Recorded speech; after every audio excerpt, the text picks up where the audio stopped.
Most Americans do not realize how important the oral arguments will be before the Supreme Court. And Kelly, you've sat in that court many times, so give us a feel for what that would look like. And again, then we'll talk about how that could affect all of us. Most people expect this is about to be sort of the new Roe v. Wade. And, the most people are predicting there are 4 conservatives on the court, there are 4 liberals, and there's one who switches back and forth, which is Anthony Kennedy.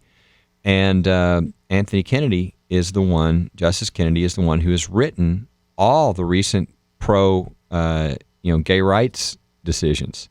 So everybody's expecting, I say everybody, 95% of people are expecting that he's about to create a right to same-sex, marriage, so-called marriage, in the Constitution. Now, anybody who can read the Constitution won't read anything about that because our founders didn't mean to cover that. They didn't want the national definition for marriage. They would have left that to the states. But that is going to have huge implications if that happens, and especially on religious freedom. It's going to create a constitutional crisis. They hear the oral arguments on Tuesday. They kind of have a straw vote on Friday, but sometimes those votes change as they read each other's opinions, right? Well, absolutely. The parties to the case, which in this case will be the states that have these laws that say marriage is a man and a woman. That's what's being attacked. Oh, you can't do that. You can't have a law that says marriage is a man and a woman. That's discriminatory. So you have the states. They submit their brief. The attorneys for the homosexual marriage proponents submit their briefs, and the briefs are essentially 30 pages for each, or 50 pages for each side, and then there's a response that comes back, and so it's like one files, the other responds, then the other gets to file a shorter reply. So they've got all those briefs, and you think, well, that's a lot right there. Like that's like 130 pages or whatever of, and each one of them referring to numerous cases and all this. Mm-hmm. That's just the parties, right? That's just the parties to the case. Then amicus briefs come in, and there have been a huge number of those. Yes, and unbelievable number. On very interesting subjects. I mean, all kinds of things like effect on children and families and what discrimination. What do the studies show and all this. And like, for instance, the brief that we filed was on behalf of like Franklin Graham and Dr. Charles Stanley and national ministries and all them about if you do this, if you do what you're being asked to do and create this new constitutional right, what that will end up doing to free speech and the ability of people to hold a different position on those issues. Everywhere else, in every other country, they've done this. Very quickly thereafter, you can't talk about it you can't talk about true marriage on the radio. That's discriminatory. You can't. There's hate speech laws, etc. So. And just think about this. If you create a new constitutional right to homosexual marriage, well, how then does that play against the other constitutional right to free speech or the constitutional right to the free exercise of religion? Well, which one wins when there's a conflict? And it's going to create that, I think, a constitutional crisis where we're going to have just a flood of litigation over all those kinds of things around the country. So the briefs get filed in, the justices read the briefs, they have not talked to one another, and then they go in for the oral argument. The oral argument is, in most cases, very rarely, sometimes they'll expand the time, but it's 30 minutes per side. And what that means is you've got about 25 minutes if you're first, and then you save 5 minutes for a rebuttal. But people, I think, tend to think that, you get up there and you make this speech and the justices are crying and clapping and, no.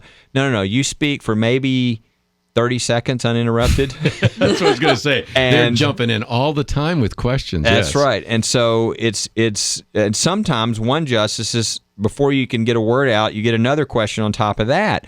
And so it is rapid fire. And what is essentially happening is the justices are asking a question, but they're also making a point to another justice because, again, they haven't sat down and talked together. Yeah. So this is, they've read the briefs, they've studied, they've thought, and boom, here come the questions. And so if you're up there, you have to think, I've got to answer this question, and who are they talking to, and what are they trying to say? And then you've got to roll into what you needed to say as well.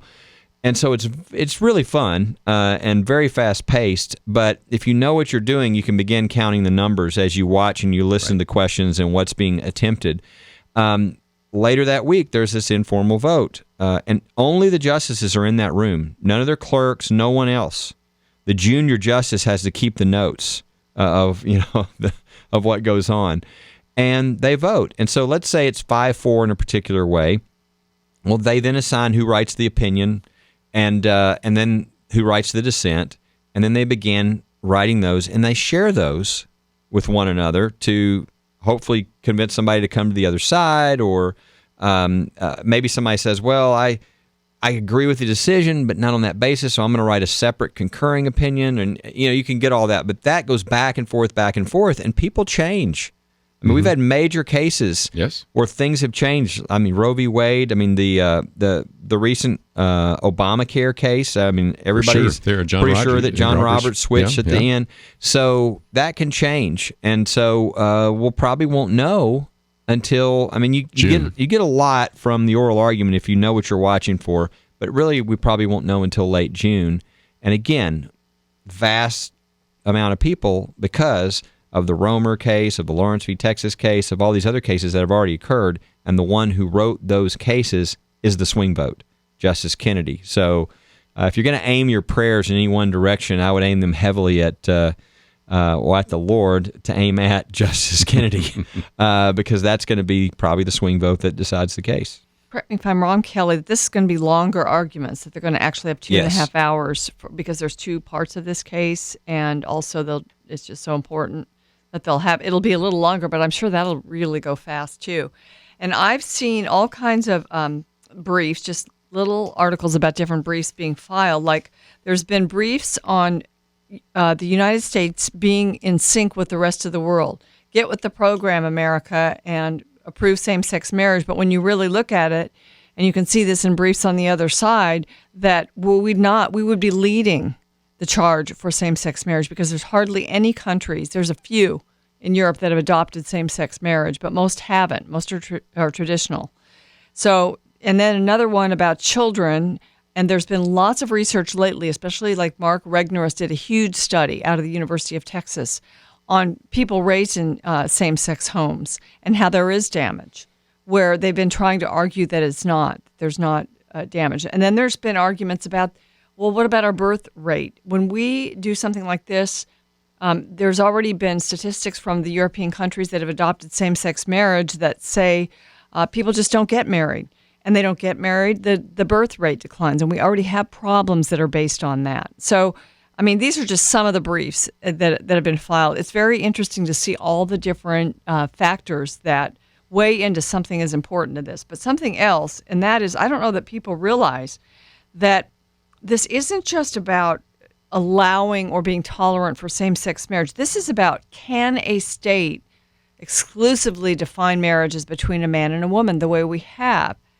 And that's a very big, momentous decision for a culture. I feel like this should not be a decision for a court to make. And I would hope that there would be enough reasonable justices that would think that, but, it's sort of doubtful today.